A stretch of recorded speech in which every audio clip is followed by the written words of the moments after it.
안녕하십니까. 최종인 원장입니다. 9장 전작입니다. 길고 길었던 전기 자기약도 마지막 장입니다. 조금만 더 힘내주시면 좋겠습니다.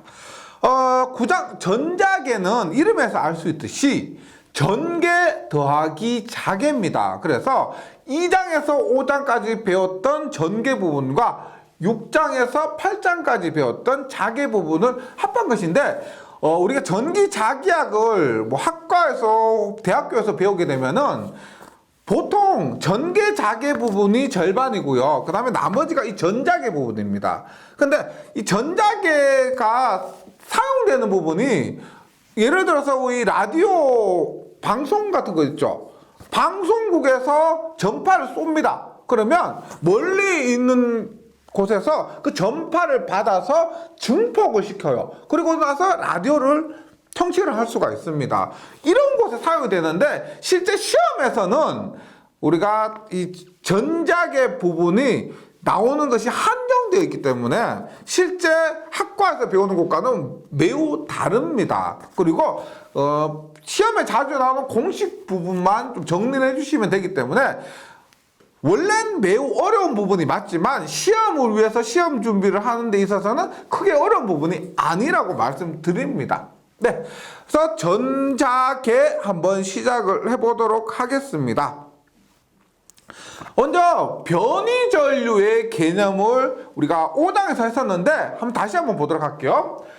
전도전류에서 전도전류 밀도 IC는 K였습니다. IC는 K. 그 다음에 변이전류 밀도 ID는 라운드 T분의 라운드 D고, 이것은 라운드 T분의 엡실론 라운드 E였죠. 이렇게 됐습니다. 이 변이전류 개념을 맥스웰이라는 사람이 만든 거예요. 이 전도전류는 전선에 흐르는 전류, 즉 이 전류는 도체에 일반적으로 흐르는 전류를 얘기하고, 이 변이전류는 우리가 유전체에 흐르는 전류로서 이것은 맥스웰이라는 사람이 이 변이전류의 개념에 대해서 얘기를 한 거예요. 네. 근데 이것을 우리가 5장에서 얘기를 했었습니다. 이까지 얘기를 했었는데 좀 더 나가볼게요. 보세요. 전도전류와 변이전류 밀도 둘 다 전개가 들어가죠. 그래서 예를 들어서 전개를 정연파 전개를 가합니다. 즉 E는 EM에 사인 오메가 T에 전개를 가했어요. 그러면 전도전류 밀도 IC는 KE니까요. K 얼마? EM에 사인 오메가 T인데, 이것을 우리가 회로 이뤄내서 극형식으로 나타내면은 K 에 사인 오메가 T 위상이 0도입니다. 그래서 K의 0도 이렇게 나타낼 수가 있습니다. 그 다음에 변이전류 밀도는 어떻게? 엡실론의 라운드 T분의 라운드 E. E는 EM의 사인 오메가 T가 되죠. 그러면 미분하면 어떻게 되느냐? 오메가 엡실론 EM의 코사인 오메가 T. 사인 오메가 T 미분하면 코사인 오메가 T가 되고요. 그 다음에 코사인은 사인보다 위상이 90도 빠르게 됩니다. 따라서 오메가 엡실론 E에 사인으로 나타내면 오메가 T 플러스 90이 돼요.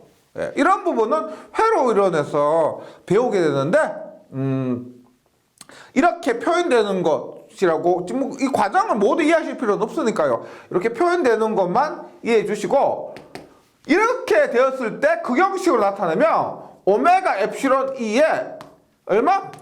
위상이 90도가 됩니다. 90도. 그래서 다시 봅니다. 전도전류 밀도는 K2에 0도가 돼요. 0도. 변이전류 밀도 ID는 오메가 엡실론 E에 90도가 돼요. 이것을 우리가 벡터로 그림을 그려보면, 보세요. IC는 어떻게 된다? KE가 돼요. IC는 0도예요. 0도. 이것이 IC가 됩니다. IC. 그 다음에 변이전류 밀도는 오메가 엡실론 이게 위상이 90도가 됩니다. 90도. 그러면 90도 앞서니까 얘가 ID가 돼요. 그러면 전체 전류는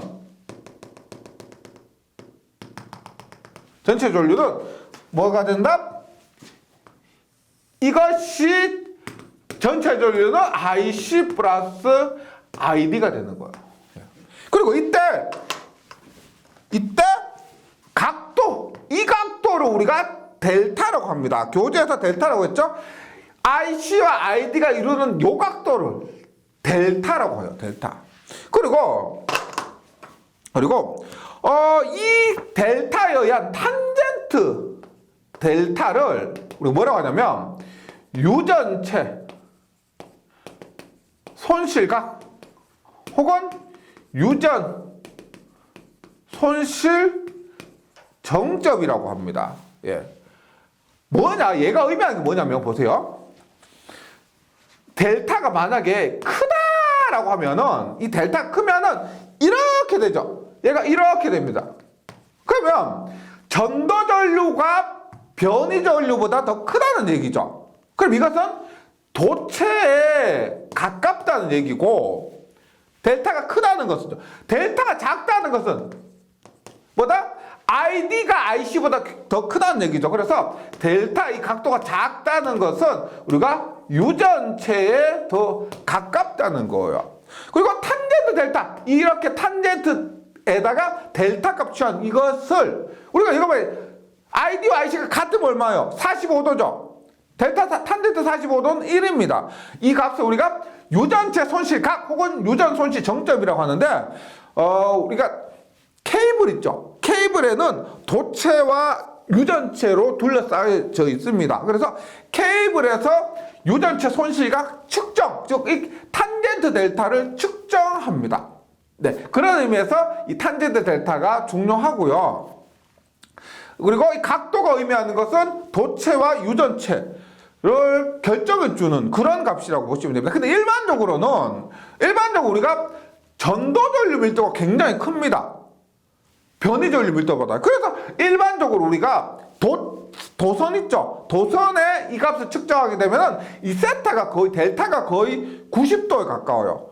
일반적으로 도선 같은 경우는 거의가 다 도체니까 그런 식으로 측정이 된다는 것.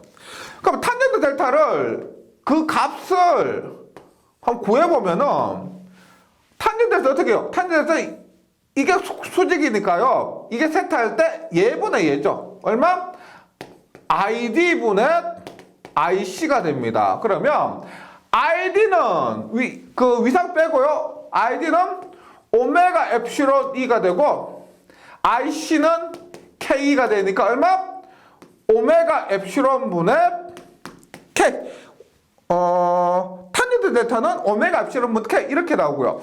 오메가는 뭐요? 각속도입니다. 각속도. 오메가는 2파이F.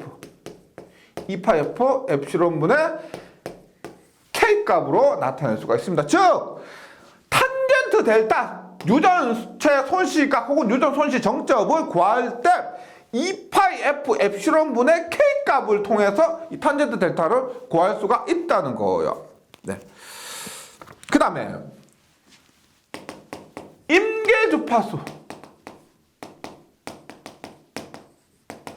그래서 우리가 FC라고 하는데 임계는 다른 말로 한계 혹은 경계를 얘기합니다. 경계. 여기에서는 델타가 45도일 때 쭉 보세요. 이 각도가 45도면 여기에서 조금만 각도가 작아지면은 뭐다? 유전체 쪽에 가깝고 여기서 델타가 좀 더 커지면은 도체 쪽에 가깝다는 겁니다. 도체. 그래서 이것이 경계, 즉 45도일 때 유전체도 아니고 도체도 아니고 그 경계일 때의 주파수를 얘기합니다. 따라서 FC는 언제냐? 경계일 때, 즉 IC와 ID가 같을 때를 얘기합니다. IC와 ID가 같을 때. 그럼 얼마요? IC는 K였고 K와 ID는 얼마? 오메가 엡실론 E가 같을 때의 주파수는 어떻게 될까요?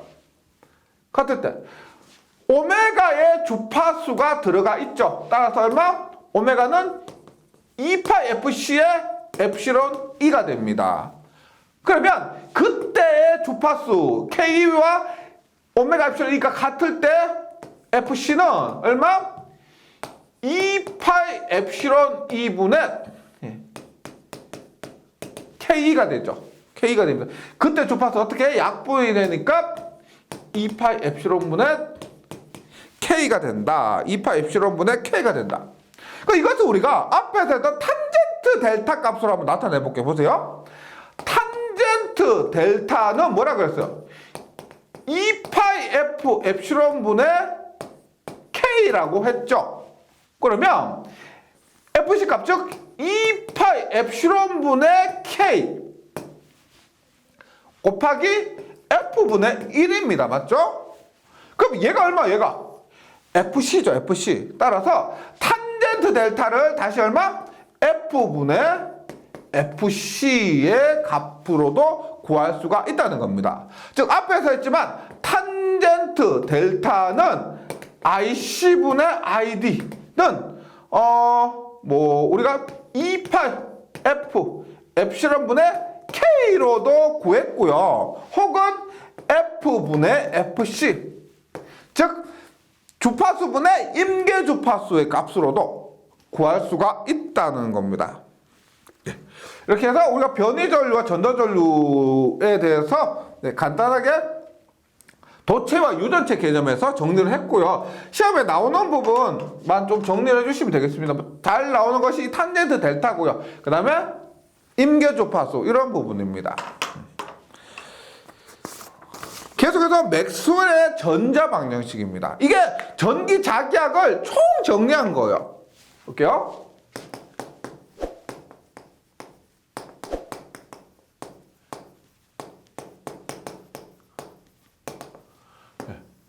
맥스웰의 전자 방정식인데 결론부터 얘기하면 이런 겁니다. 앞에서 배웠던 공식 중에서 중요한 4가지 공식을 가지고 유도를 합니다. 정리를 하면은 전파와 자파에 대한 최종 결과식이 얻어져요. 그 최종 결과식으로 우리가 전자파를 해석을 할 수가 있다는 겁니다. 그래서 일단 맥스웰의 전자 방정식에 필요한 공식 4가지가 뭐냐? 첫 번째 2장에서 배웠던 겁니다. 전속 밀도에 대한 가우스 정리.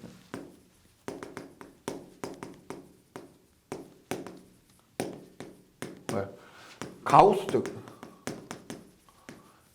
뭐냐? 여기서 고립된 전하는 존재 가능하다. 고립된 전하는 존재 가능하다. 즉 플러스 Q 하나, 마이너스 Q 하나 따로 존재 가능하다는 겁니다. 이것을 우리가 식으로 쓰면 다이버전스 D는 로브, 전속 밀도는 발산한다. 즉 플러스 Q 하나만 존재하기 때문에 이것이 발산한다는 겁니다. 다이버전스 D는 로브. 그래서 가우스 정리의 미분형 있죠. 이것이 맥스웰 전자 방정식의 1번입니다. 이것을 우리가 미분형이 되고요. 적분형은 어떻게 나타낼 수 있느냐? 인테그랄 D의 DS는 인테그랄 로브의 DV는 전기랑 Q. 이런 식으로 얘가 미분형이고요. 얘가 적분형이라고 합니다. 시 맥스웰의 전자 방정식 1번. 두 번째, 자속에 대한 가우스 정리.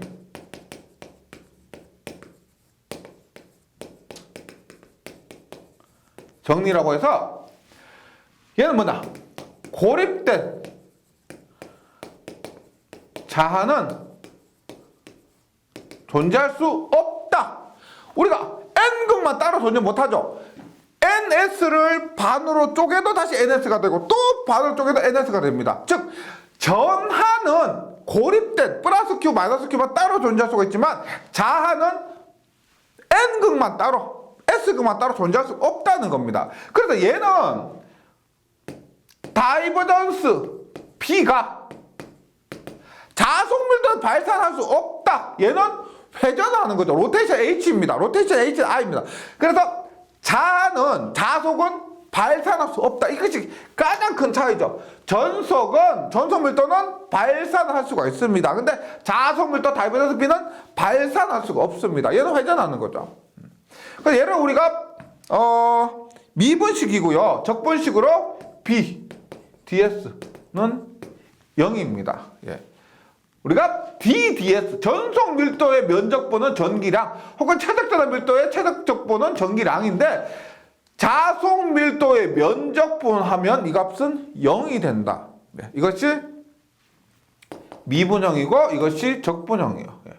이게 뭐냐면, 전개에서의 기본 개념이고, 자개에서의 기본 개념이 돼요. 세 번째, 어떤 공식이냐? 8장에서 해줬습니다. 맥스웰의 전자 방정식의 세 번째 기초 방정식이 뭐냐면 유명한 패러데이 법칙이죠.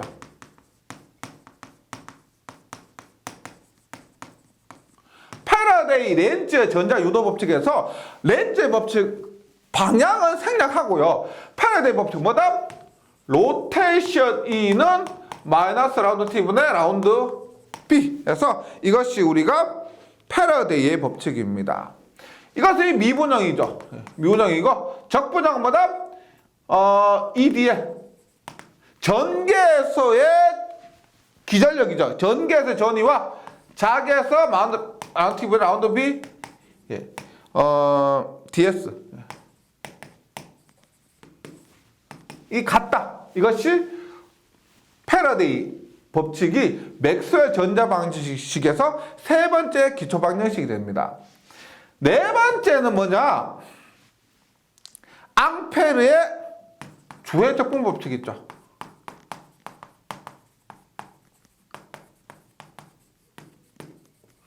앙페르의 주해 적분 법칙. 이거 뭐냐? 우리가 로테이션 I는 로테이션 H는 자개의 회전은 전도 전류 밀도와 변이 전류 밀도를 발생시킨다 했을 때 전도 전류 밀도는 앞에서 했지만 KE, 변이 전류 밀도는 라운드 T분의 라운드 T, 혹은 이 값을 엡실론 라운드 T분의 라운드 E로 쓸 수가 있습니다. 예. 그 다음에 이것이 미분형이죠. 적분형은 뭐냐면 H, DL은 I죠. I를 조금 더 다르게 쓰면 전류 밀도 곱하기 전류 밀도의 면적분, 이게 I죠. 그래서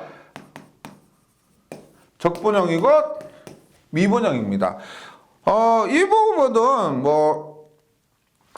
앞에서 했던 부분에 대한 그 복습 차원이라 보시면 되고요. 다시 말씀드리지만 맥스웰의 전파 방정식이 있습니다. 그 전파 방정식을 유도하려면은 이 칠판을 두 번, 세 번 지워야 돼요.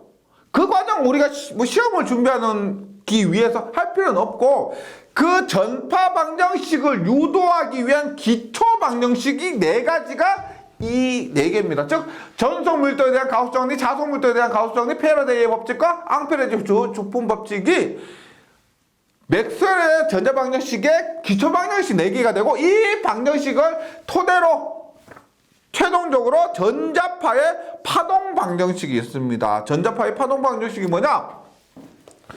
어차피 결과 외워주셔야 되고요. 전자파의 파동작용 방정식은 전파 방정식과 자파 방정식으로 이루어져 있습니다. 전파 방정식은 전개에 대해서 라플라시안입니다. 전개를 두 번 미분한 라플라시안은 우리가 여기 똑같아요. 뮤 엡실은 똑같아요. 라운드 T 자승분의 라운드 자승의 E. 자파 방정식 H는 뮤 엡실은 똑같고요. 라운드 T 자승분의 라운드 자승의 H가 됩니다. 그래서 전자파의 파동 방정식인 전파 방정식과 이런 자파 방정식이 최종적으로 나오게 되는 거예요. 네. 이 과정은 생략하고 이 결과만 기억을 해주시기 바라겠습니다. 그러면 이 결과를 가지고 전자계의 해석을 합니다. 이 결과가 의미하는 게 뭔지 모르겠죠? 근데 이 결과를 가지고 해석을 한 결과를 기억하시면 돼요. 이 식으로 전자파를 해석하면은 이런 결과가 나온다라고 해서 다음 페이지에 시험에 나온 중요한 내용들을 수록해 놓은 것이기 때문에 이 내용들만 정리해 주셔도 시험 치는 데는 지장이 없습니다. 예. 먼저 전자파가 뭐냐? 전자파, 전개와 자개겠죠. 즉 전개와 자개가 연속적으로 맞물려서 공간에 방사되는 파, 전개, 자개가 합쳐서 전자파가 되는 겁니다. 이것들이 합쳐서 전자파라고 하는 거죠. 그래서 수평편파와 수직편파가 있는데 전개 기준입니다. 전개 기준. 수평편파는 전개의 벡터가 대지와 수평으로 형성되는 파. 전개가 대지와 수평으로 형성되면 수평편파고요. 자개 아니고요. 전개가. 그 다음에 수직편파는 뭐냐? 전개가 대지와 수직으로 형성되는 파를 수직편파라고 합니다. 다시 전개 기준으로 보시면 되겠습니다. 그 다음에 이렇게 해석했을 때 가장 기본되는 파가 뭐냐면 기본적인 파가 평면 전자파입니다. 평면 전자파. 한번 보도록 할게요.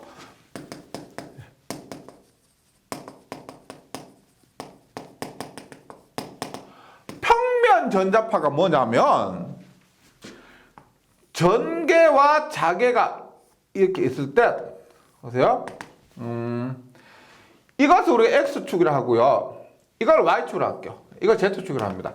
반드시 뭐 X, Y, Z가 정해진 건 아니에요. Z축이라 합니다. 그럼 보세요. 기억하셔야 될 것이 평면 전자파는 전개는 X 성분을 가집니다. 자개는 Y 성분을 가져요. 전개는 X 성분 가지고 자개는 Y 성분 가지면서 이것들이 합쳐서 전자파라 그랬죠. 전자파의 진행 방향은 어느 축 방향이냐? 전자파는 Z축 방향으로 진행을 하게 됩니다. 즉, 보세요. 전개가 X, 이렇게 X를 기준으로 이렇게 진행 방향은 Z축 방향입니다. 그 다음에 자개가 Y축 방향, Y축 기준으로 이렇게 해서 합쳐서 전개 자개가 이렇게 합쳐서 진행 방향이 Z축으로 나가는 가장 기본되는 파가 이 평면 전자파가 됩니다. 네, 이런 파를 얘기해요. 다른 복잡한 파, 전자파 종류가 여러 가지가 있는데 그 중에서 가장 기본이 되는 파, 평면 전자파는 전개 S 성분, 자개 Y 성분을 가지면서 진행 방향이 Z축 방향이다. 이거 기억해 주시면 되겠습니다. 그래서 교재를 보면 평면 전자파는 균일한 매진 내에서 전개 E와 자개 H가 진행 방향의 수직인 전자파입니다. 진행 방향은 Z축이죠. 진행 방향은 Z축입니다. 전개는 X축이니까 X와 Z는 수직. 자개 Y입니다. 자개 Y가 진행 방향 Z도 수직이죠. 그래서 진행 방향의 수직인 파. 여기서 전개와 자개는 서로 수직이죠. 전개는 X, 자개는 Y. X와 Y니까 수직이 맞습니다. 위상은 동이상. 잘 보세요. 예. 위상이 동이상입니다.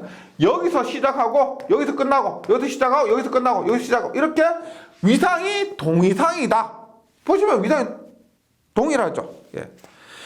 그 다음에 전개는 E의 X 성분만 존재하고 자개는 H의 Y 성분만 존재하면서 진행 방향은 Z축 방향이 된다. 가장 기본적인 평면 전자파고요. 우리가 당연히 뭐 시험에서 다른 것들을 언급할 필요가 없고 복잡한 것이 나올 수도 없습니다. 이 평면 전자파에 대해서 기억을 해주시면 되고요. 그 다음에 횡전자파라고 있습니다. 횡전자파는 TEM파라고 해요. TEM파. 그래서 전자파 진행 방향에 대해서 수직인 평면상에서 모두 횡방향 성분을 만을 갖고 진동하는 것을 횡전자파 TM파라고 얘기하고요. 그다음 근접작용은 이런 전자파가 영향을 미친다 이런 의미에서 근접작용을 합니다. 전자파에서 전기가 자기가 서로 동반되어 매질을 통해 파동을 일으키며 전달되고 어떤 일정한 속도로 진행하며 그것이 진행할 때 그것이 다시 다음 점에 영향을 미치는 현상이라고 해서 근접작용이라고 합니다. 네.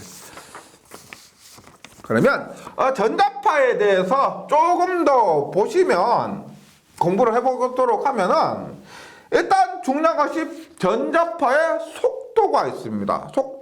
속도를 구하는 공식은 있는데 결과만 기억해 주셔도 돼요. 보세요. 속도는 어떻게 나오느냐? 엡실론 뮤분의 1입니다. 전자파 진행 속도. 만약에 공기 중이다. 공기 중이면 어떻게 돼요? 루트에 엡실론 제로 뮤 제로분의 1이죠. 1입니다. 그러면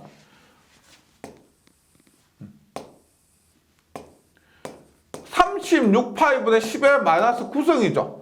엡실론 제로는요. 뮤 제로는 4파이 곱하기 10의 마이너스 7승입니다. 분의 1 하면 공기 중에서는 이 값이 3 곱하기 10의 8승 미터 퍼 세컨드입니다. 이게 뭐예요? 3 곱하기 10의 8승은 어릴 때 학교 다니면서도 들어보셨을 겁니다. 비트의 속도 있죠. 비트는 1초에 지구를 7바퀴 반 돈다 한 그 속도예요. 3 곱하기 10의 8승. 공기 중에서 전자파의 속도가 비트의 속도예요. 3 곱하기 10의 8승 미터 퍼 세컨드가 됩니다. 그래서 외워주세요. 이러한 공식으로 주어질 수가 있고요. 혹은 이 값을 암기를 해 주셔야 되겠습니다. 그러니까 공기 중이 아니라면 어떻게 돼요? 엡실론 제로 엡실론 S 뮤 제로 뮤 S 분의 1이 되죠. 1이 됩니다. 그러면 얘는 엡실론 제로 뮤 제로 분의 1 곱하기 엡실론 S 뮤 S 분의 1이 되니까 어떻게 3 곱하기 10의 8승 곱하기 공기 중이 아니다, 물속이다, 나무다, 유리다 이렇게 되면 해당 유전율과 투자율을 대입할 수 있는 거죠. 해당된 물질의 비투자율과 비유전율, 즉 엡실론 S 뮤 S 분의 1 미터 퍼 세컨드가 됩니다. 그래서 전자파의 속도 중요합니다. 시험에 잘 나온다는 거죠. 기억을 해주시고 그 다음에 고유 임피던스, 파동 임피던스, 특성 임피던스라고 표현되는 임피던스에 대해서 봅니다. 어때요? 고유 파동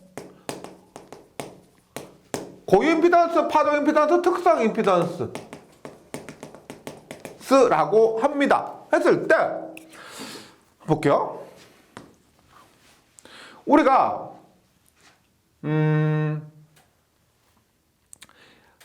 이렇게 한번 볼게요. H분의 2를 한번 해봅니다. H분의 2. H분의 2.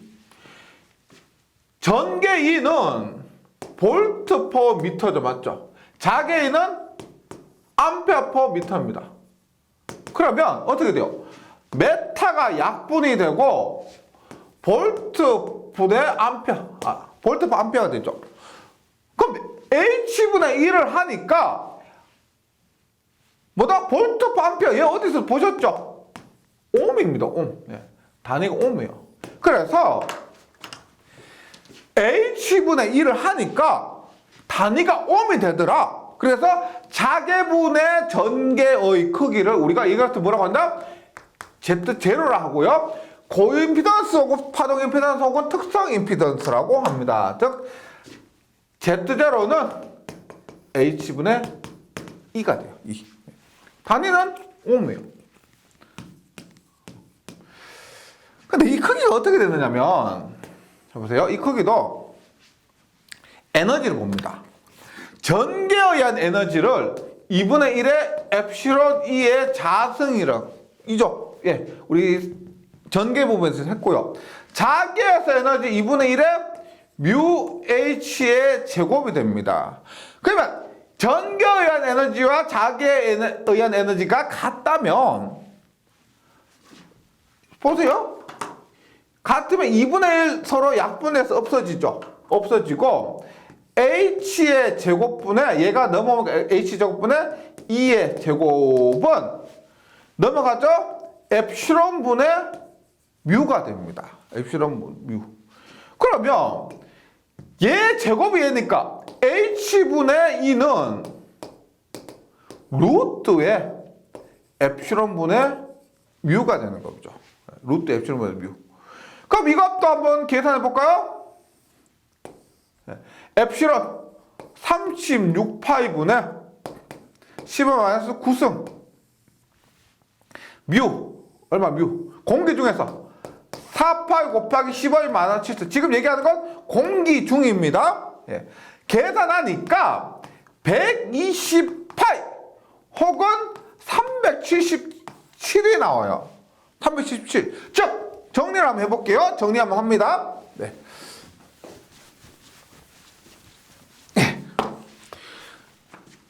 특성 임피던스, 고유 임피던스, 파동 임피던스 Z0는 H분의 E면서 얘가 공기 중에서는 120, 이렇게 공기 중에서 엡실론 제로분의 뮤 제로의 값을 가지면서 128 혹은 377이 됩니다. 공기 중에 아니라면 어떻게 될까요? 공기 중에 아니라면 얘가 공기 중에 아니라면 엡실론분의 뮤가 되는데 얘는 엡실론 제로분의 뮤 제로의 엡실론 S분의 뮤 S가 되겠죠. 그럼 어떻게 된다? 377의 루트의 엡실론 S분의 뮤 S 이렇게 나올 겁니다. 공기 중이 아니라면은요. 네. 그 다음에 자개와 전개의 관계도 한 방에 나올 수가 있어요. 보다 전개 E는 지금 여기에서 보세요. 전개 E는 공기 중에서 얼마? 377H. H가 넘어가니까 377H. 자기 H는 어떻게 돼? H는 넘어가니까 377분의 2가 됩니다. 377분의 2라면 얼마가 된다? 2.65 곱하기 10의 마이너스 3승이에요. 이런 식으로 표현됩니다. 그러니까 우리가 앞에서 쫙 전개, 자개 뭐고 뜯을고 했는데 결과적으로 전개와 자개 관계는 이렇게 한 방으로 나올 수가 있다는 거죠. 전개는 자개 377배고 자개는 전개 377분의 1배다. 이렇게 특성 임피던스를 통해서 구할 수가 있다는 겁니다. 전개와 자개의 관계를요. 그게 교재에 있는 내용들입니다. 그 다음에 포인팅 벡터를 보도록 할게요. 포인팅 벡터. 포인팅 벡터.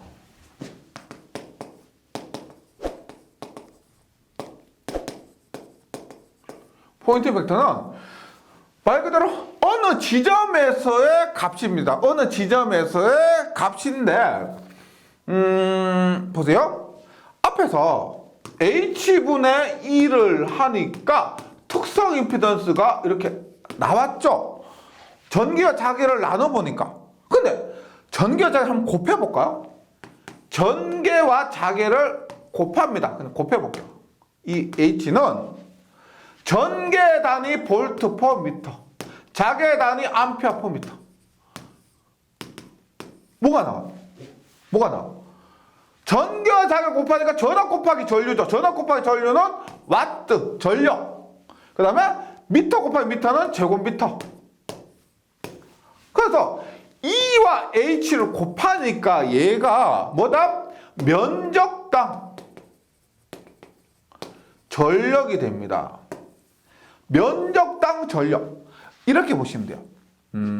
우리가 서울에 있는 방송국에서 100kW의 전력을 쐈어요. 100kW만큼의 전력을 우리가 전자파를 만들어서 쐈습니다. 근데 예를 들어 100km 떨어진 지점에 잘 모르지만 인천 정도에서 그 전파를 받았습니다. 그러면 쏠 때는 100kW의 전력을 쐈지만은 인천에서 만약에 전력을 받았다고 했을 때는 1제곱미터당 10mW 이 정도의 전력을 받았겠죠. 그러면 이만큼의 전력을 받아서 어떻게 가만히 있는 거 아니죠?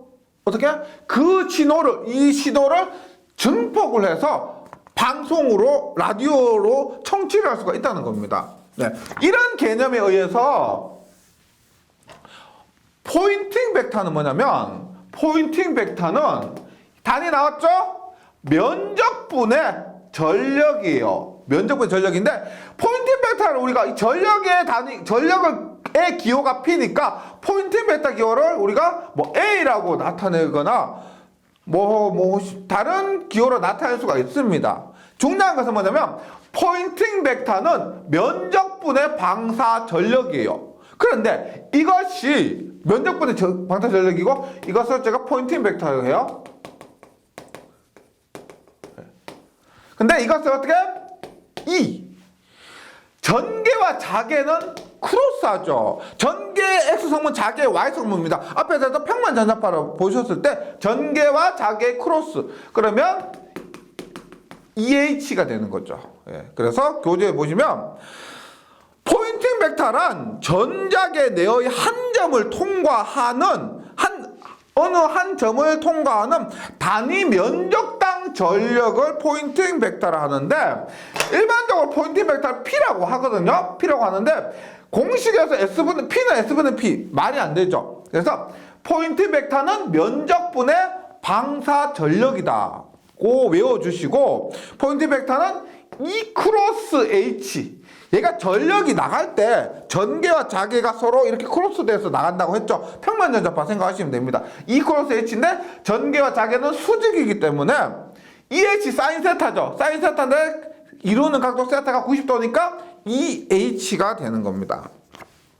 EH가 되고, 그러면 얘는 면적으로 봤을 때는 이 면적은 9의 건널비가 되죠. 9의 건널비라서 4파이 R의 제곱분의 전력, 이런 식으로 정리할 수가 있습니다. 포인팅 벡터는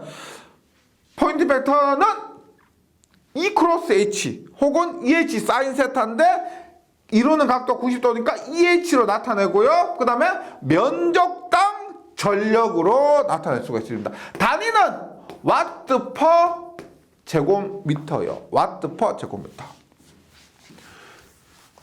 그 다음에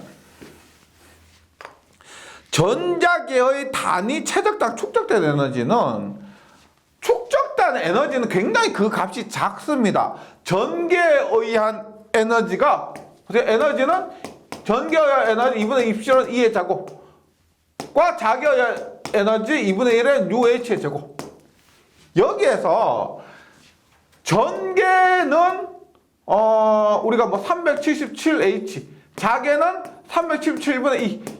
이 관계를 갖고 정리를 하면은 엡실론 뮤분의 엡실론 뮤의 EH, 이런 관계가 나오게 됩니다. 그래서 깊이 주실 필요는 없고요. 축적된 에너지는 루트의 엡실론 뮤 EH입니다. 그리고 축적된 에너지이기 때문에 단위는 줄 퍼 세제곱미터입니다. 1세제곱미터당 이만큼의 에너지가 축적되는데 굉장히 작죠. 왜? 루트 엡실론 뮤분의 1이 3 곱하기 10의 8승이니까 루트 엡실론 뮤는 3 곱하기 10의 8승분의 1입니다. 거기에다가 전개와 자개를 곱한 것이기 때문에 이 에너지는 크지 않습니다. 공식만 기억을 해주시기 바라고요. 그 다음에 파장이 있습니다. 파장은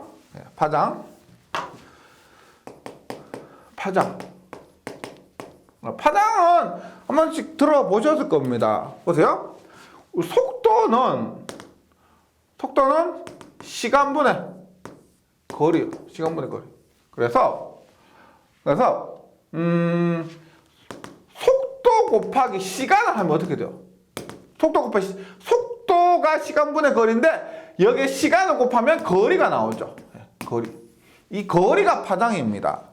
즉 파장을 우리가 람다라고 해요. 람다는 뭐다? 람다는 속도 곱하기 시간. 시간 t인데 이 t가 이 파장이 우리가 그 해석을 하면은 한 주기 동안에 이동한 거리예요. 한 주기 동안. 즉 한 주기라는 것은 우리가 이렇게 해요. 이게 한 주기입니다. 한 번 반복하는 이 시간을 우리가 한 주기라고 하는데 회로 이론 시간에 좀 더 꼼꼼히 배우게 돼요. 그랬을 때 파장은 한 주기 동안에 이동한 거리이기 때문에 속도 곱하기 시간에서 이 시간에는 뭐다? 주기가 들어갑니다. 주기의 시간. 속도 곱하기 주기의 시간. 그런데 주기는 주파수분의 1이에요. 주기와 주파수는 반비례합니다. 그래서 얘는 F분의 V, 즉 F분의 V의 관계가 성립을 하게 됩니다. F분의 V. 그럼 앞에서 우리 전자파에서 속도는 뭐였어요? 전자파의 속도는 뭐다? 루트 엡실론 뮤분의 1이죠. 지금 전자파 얘기하고 있기 때문에 V는 루트 엡실론 뮤분의 1이 됩니다. 1이 되고요. 여기에서 분모 분자에 2파를 곱혀. 2파. 그럼 어떻게 된다? 파장은 2파이 F의 에피론 뮤분의 2파이가 되죠. 2파. 2파 F! 앞에서 많이 했는데 2파 F는 각속도 오메가가 됩니다. 오메가 루트 엡실론 뮤분의 2파인데 우리가 여기에서 오메가 엡실론 뮤 오메가 루트 엡실론 뮤 이 값을 베타라고 합니다. 베타. 보다 위상정수라고 위상정수. 그래서 최종적으로 베타분의 2파이 이렇게 나타낼 수가 있는데 우리가 보세요. 파장을 한 주기 동안 이동한 거리입니다. 그러니까 예를 들어서 빛이 한 주기 동안 이동한 거리를 얘기하는 거죠. 그 파장이 일단 속도 곱하기 주기인데 이 값들이 이렇게 주파수분의 속도 혹은 이런 식으로 최종적으로 이렇게 베타분의 2파 이 값을 암기해 주셔야 돼요. 전파 속도분의 2파의 공식으로 나올 수가 있다는 겁니다. 네.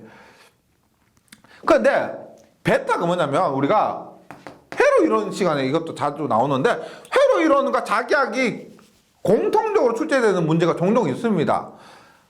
감마는 알파 플러스 J 베타예요.